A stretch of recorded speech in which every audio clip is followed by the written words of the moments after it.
Welcome r/EntitledParents. My entitled relatives tried to force me to marry a man I had never met before. When I was 22, my extended family, aunts, uncles, cousins etc. began asking me why I wasn't married yet. I spent my childhood and early 20s in a fairly conservative North Indian state, and people in those areas tend to be deeply misogynistic, and the only way a woman has any value in their eyes is if she's attached to a man. Her own accomplishments, talents etc. are of no consequence. So it wasn't all that surprising when I began getting these ridiculous questions about marriage while I was still in college. I had recently lost a lot of weight, and for the first time I actually looked good in jeans. My weight loss seemed to cause their queries to reach whole new levels of idiocy. You see, they all assumed that the only reason I had lost weight was so I could land a husband. Surely I hadn't done it for the sake of my own health and well-being, or because I wanted to look good for myself. That would be preposterous. My aunt, about whom you've read in this post and this one, was friends with a matchmaker. Matchmakers in India are these cunty middle-aged women who have nothing better to do than to go around carrying photographs and info about eligible bachelors and bachelorettes and share them with the families of young men and women who are looking to marry them off. My aunt's friend was no different. She showed my aunt a picture some guy in his late 20s who also had a great job and was from a respectable family. Let's call this guy Ajay. My aunt shared the picture and the info with my grandmother. Go read these posts to know exactly what kind of a person my grandmother was. My grandmother stole my clothes and my grandmother made sure I stayed fat. Between the two of them, they decided that Ajay, whom I had never met before, would be the perfect match for me. Keep in mind that neither I nor my dad had any inkling of what was going on. One afternoon, I think it was Sunday, my aunt came over when I wasn't home. She told my dad to get his daughter dressed up and pretty because she had promised me to a guy and his parents were coming over to see me that very evening.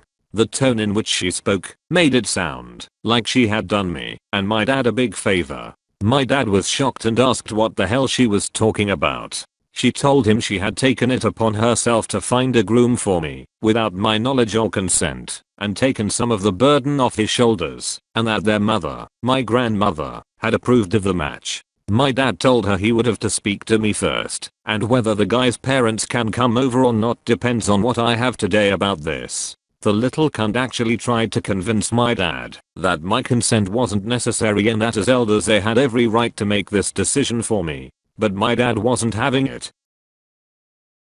When I came home a few hours later, my aunt greeted me with a hug.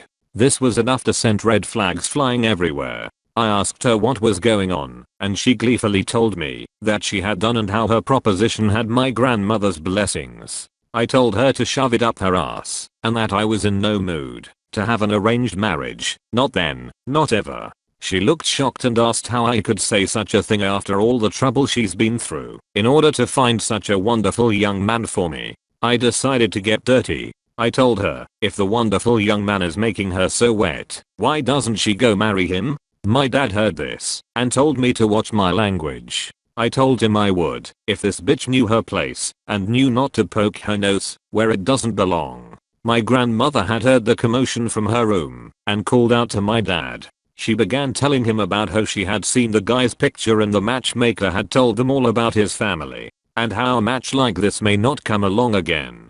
My dad told her that he would never force his daughter to marry if she doesn't want to. My stepmom said the same. I merely told her she was insane and belongs in a lunatic asylum. This of course caused both Grand Monster and Crazy Aunt to fake cry and go on and on about how my dad doesn't trust them to make the right decision for his daughter and that they were family and family has the right to make decisions for each other. What the actual fuck, bitch? I wasn't going to budge however and told them I wasn't going to meet the guy or his parents and aunt better cancel the meeting if she knows what's good for her. Aunt left our house grumbling. But the drama was far from over. My Grand Monster, in order to emotionally blackmail my dad into agreeing to the match, with or without my consent, stopped eating. Anytime food was brought to her, she would break into crocodile tears and whine about how my dad was dishonoring her wishes. As she was diabetic, her health began to deteriorate. My dad was scared. One evening, he and my stepmom sat me down and asked if I would consider the proposal and just have a meeting with Ajay's family. I was still adamant and said no.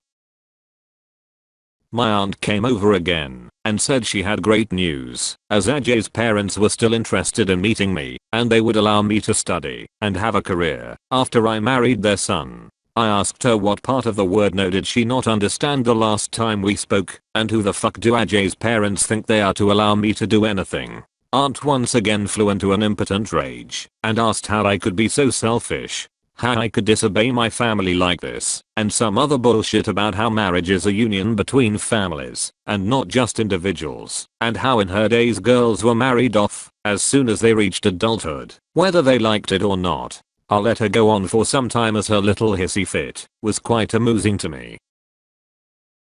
After she had exhausted herself, I told her that if she, Grand Monster, or even my parents even try to force me into this marriage, I was going to cut my wrist. And if I survived, the cops would know that I did it because I was being forced to marry against my will, and all involved would be in a world of trouble. Even if I died, I would leave behind enough evidence in the form of emails to all my friends and college professors detailing how I was being mentally tortured so I could be forced into this marriage.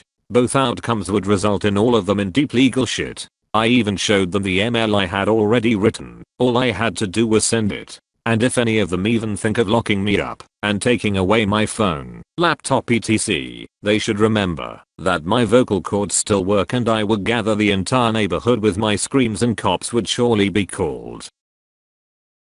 As I spoke, my aunt's eyes kept getting wider and wider.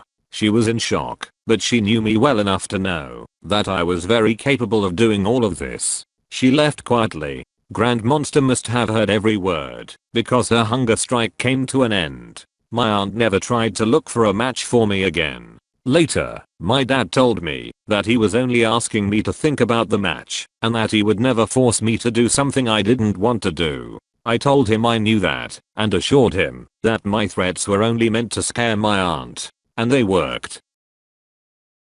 I'm so glad you have a father who supports your right to make your own decisions. I went to university with this Indian guy. We were good friends. We used to hang out together. Anyway, when graduation approached we all started doing job interviews, him included. He had a girlfriend, and he was getting ready to settle into a life here in Boston, USA.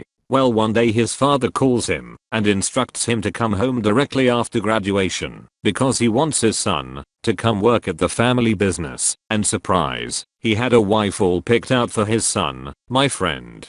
My friend was so upset he didn't know what to do. Briefly he did consider ignoring his father and just staying in Boston. However, that quickly passed when his father told him that he would be disowned from the family and they would never speak to him again. He would not have a family to ever be able to go home to visit in India. He would be dead to them. So he changed his mind and eventually went back to India. It was a tough time for his girlfriend. They were a good match. I unfortunately have never heard from him again. Indian man here, I'd be a little careful. If you're used to shit treatment from your parents and the rest of your family, and you've seen the alternative from others your entire life, cutting people off is easy. But if you're from India, your entire life has been there, and your family has been good to you in other aspects, or at least has made you emotionally dependent on them, and you're given the ultimatum of listen to me, or lose everything, and be stranded away from your family and home country, I imagine it's a lot more difficult, especially if it comes out of the blue. You can only stand up for your family if you know that you're allowed to want things of your own, and you only know that if you've ever had to think about it. GF may have dodged a bullet in that she no longer has to deal with his family, who, as I'm sure you're aware, would have caused a lot of trouble down the line, but calling him spineless is maybe a little harsh. I've seen what actual spineless Indian men look like. It's far worse than this.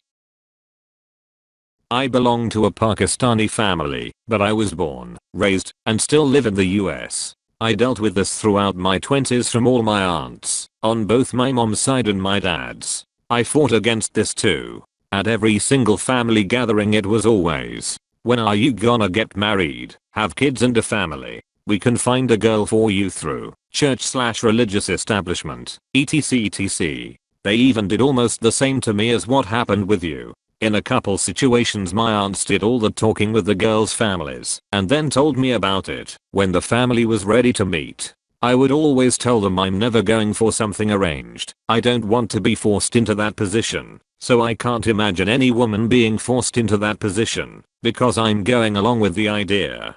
Plus, I don't want to have kids and I'm not religious. Good luck finding that combination in a culturally arranged marriage. I don't even want to tell you how well that went over. Eventually they started backing off, not because of acceptance. I suspect it's because they believe I'm a lost cause, so they just gave up on me. Good for you for sticking to your guns. And congrats on the weight loss. It's a struggle for sure. From having various field/labor/office jobs, my weight fluctuates quite a bit, so it's hard to keep under control sometimes.